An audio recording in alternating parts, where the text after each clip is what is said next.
Greetings and welcome to the Dr. J Vlog Series. It's Wednesday, October 8th, 2025, and on Wednesdays we talk about emotional well-being and relationships.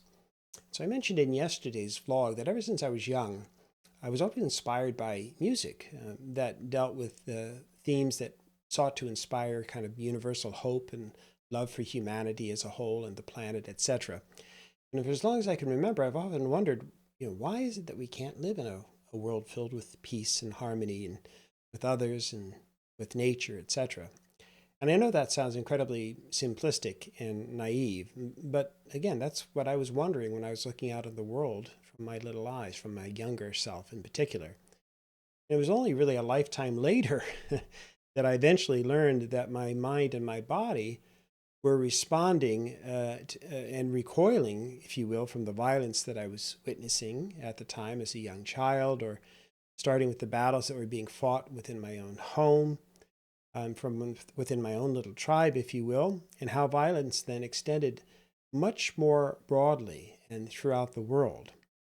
So I'd watch the events unfold in the 1960s. I was a child of the 1960s, and I'd listen to the radio. I'd read the newspaper. I learned to read at an early age, and so I was able to see what was happening in the newspaper and the magazine headlines, that sort of thing. And I knew as a young child that, quote, bad things were happening, unquote, right? And I often wondered why. Why was that the case? I certainly didn't understand the geopolitics of the time beyond simplistic notion that I was part of a certain country and that, in general, we were the good guys and some other countries and some other peoples were the bad guys. I wasn't a voracious reader as a child, but what I did read, I took quite seriously, and it tended to stick. And you have these little snippets of childhood memories, or you have maybe sometimes a quite detailed recollection of a particular event. Well, I vividly remember of all things, and it's funny what you remember, but I remember reading an article. I don't know the exact date, but it was in like late 1970 or maybe early 1971. But I was reading an article in the recent edition of, we subscribe to Reader's Digest. And so more specifically, I remember then as a child reading about one Lieutenant William Calley and an event from the Vietnam War, which was everywhere at the time, that came to be known as the My Lai Massacre. So that infamous incident happened in March of 1968. And in a nutshell, the American infantry, led by Lieutenant William Calley, killed at least 347, some say as many as 500 Vietnamese villagers. The article describes the incident in remarkable detail, including some of the allegations of what happened under Lieutenant Calley's command. I don't remember too many specifics of that or of his command necessarily, but what I remember just being shocked and awed by what I read in the article. I remember exactly where I was as I read that article. I still have that memory in my mind. So it was I remember this specific area in the basement, and I remember just turning the pages and not being able to stop. I had to finish reading the whole thing. I was 8 years old. Anyway, Calley was later charged with murder, and he was court-martialed, tried and convicted, was sentenced to life in prison at hard labor, and that was appealed. And then he ended up serving 3 years under house arrest after the then President Richard Nixon had later reduced his sentence, and then he ended up being freed in 1976, and he lived out the rest of his life. He died just last year, in fact. Anyway, when he was freed in 76, I was a teen at the time, and I don't really remember anything about him or anything significant. I didn't know anything about the legal system, the pros and cons of his defense, and basically I forgot about the guy.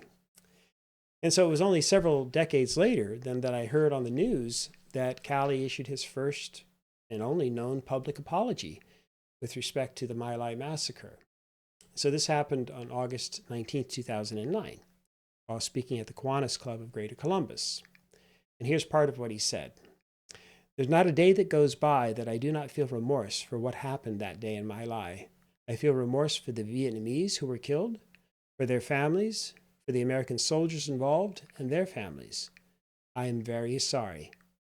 If you're asking why I did not stand up to them when I was given the orders, I will have to say that I was a second lieutenant getting orders from my commander, and I followed them. Foolishly, I guess. End quote. So again, going back in time, from my eyes as a child in the 1960s and the early 1970s, I was trying to understand these sorts of things that were never really explained to me. Again, like the Vietnam War in general, I didn't understand. I saw what was happening kind of every day. We learned about the war, but not in great depth or detail. Nobody really explained to us younger children what was happening.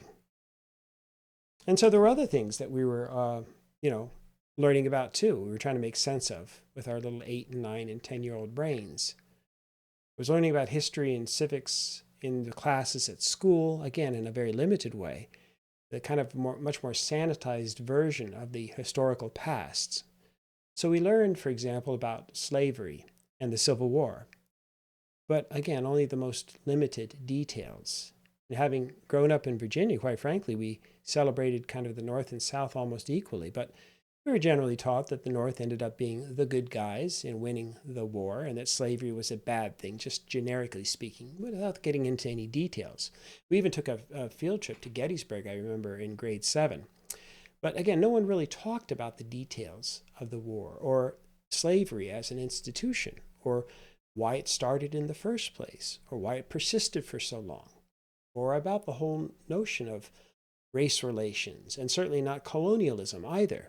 Because if we didn't learn a great deal about slavery, we learned even less about Native Americans and their diverse experiences, especially again during the colonial period.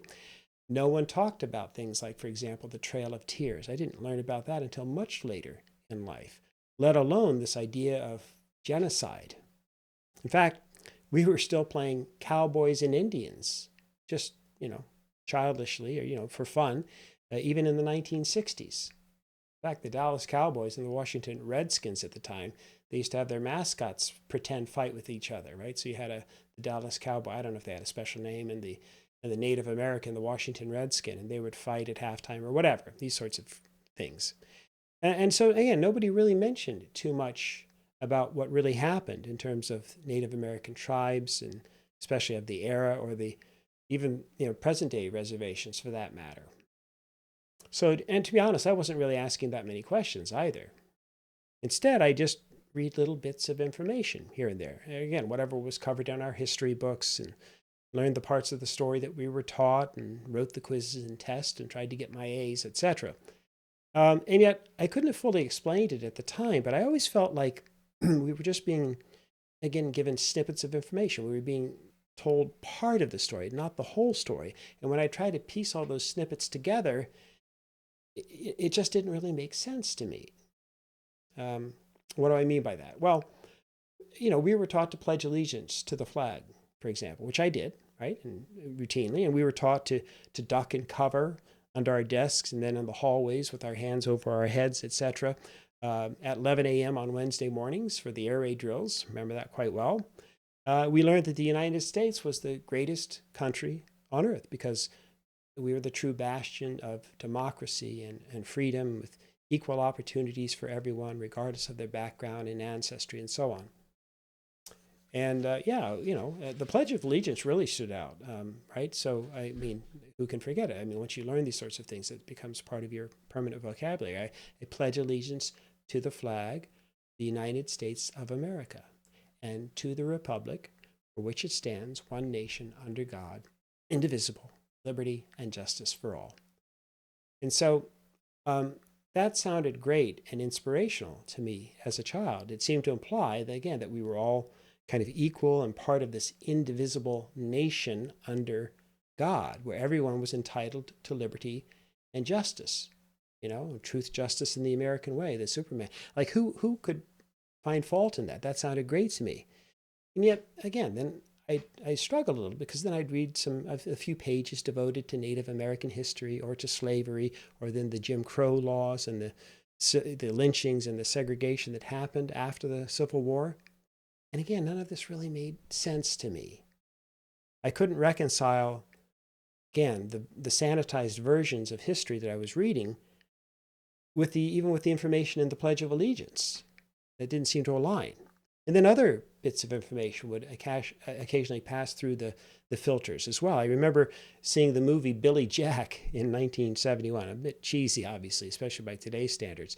But I remember squarely coming down on the side of the mixed Navajo and the former Green Beret, Billy Jack, who was, again, there to sort of be the hero to defend the more marginalized natives and others who had started this thing called the Freedom School. And, and again, it was all a bit corny, but I really liked the story as a kid, and I liked the idea of the underdog, again, fighting against the corruption, the town leaders, the bad guys, the obvious racism, and so on. And I learned the closing words, or the words of the closing song, One Tin Soldier, from that movie as well. Go ahead and hate your neighbor. Go ahead and cheat a friend. Do it in the name of heaven. You can justify it in the end. There won't be any trumpets blowing. Come the judgment day. And on the bloody morning after, one tin soldier rides away. And so anyway, none of that really squared then with what I was learning as well in CCD or as a Catholic. We had the same kinds of limitations. So I just lost my lighting there. What happened?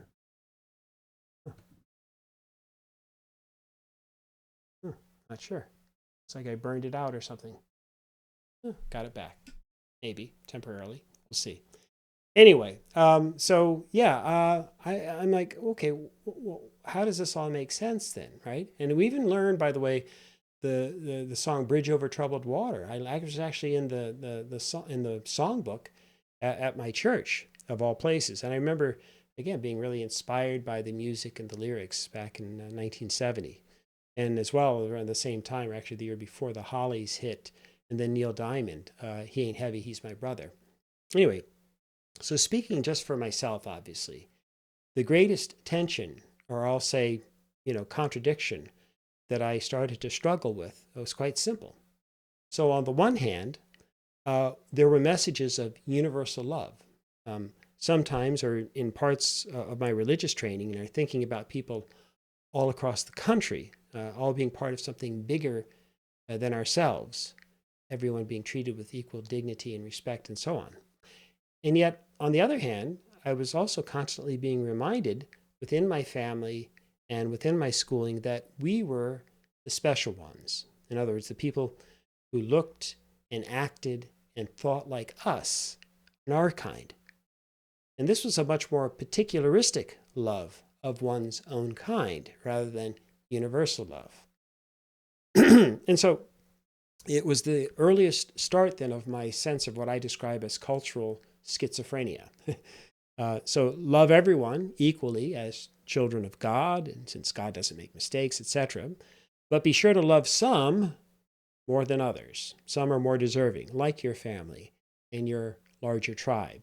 And they're the ones, again, who are the most deserving. And honestly, there were countless times when I can remember being taught the imagery and the symbolism of universal love in certain contexts. But then at times, we were also being taught that some people, some groups, some others just didn't deserve such love. And indeed, some were the bad guys and some were evil. So what do you do with that? What do you do with the bad guys? What do you do with evil? And it wasn't just certain individuals. Right? The bad guys could also be whole ethno-racial groups or even whole countries.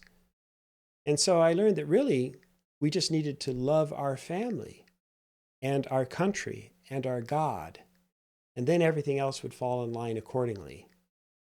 So, again, that's the tension that I've been struggling with, or started struggling with so long ago. Are we supposed to embrace some kind of non-denominational universal love of all humanity?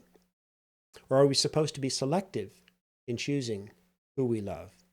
And again, you might have a very wise and intelligent response to that dilemma, especially now. I certainly think I understand the issues much better too. My point is simply that was the tension and the contradiction that I really struggled with as a child. And the mixed messages and the inconsistencies and the sometimes hypocritical thoughts and behaviors that I would observe. And so as a result, I often felt a little bit unsettled as a child, unsure of how I should be thinking about the world and our place in the world.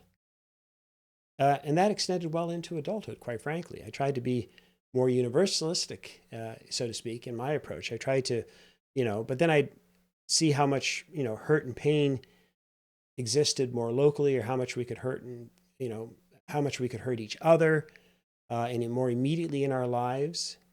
And I saw people rationalizing and justifying over and over again, sometimes myself included, the mistreatment of others or certain other groups and so on. And I came to realize that a very, very few people who truly or genuinely lived lives of true loving kindness towards all others.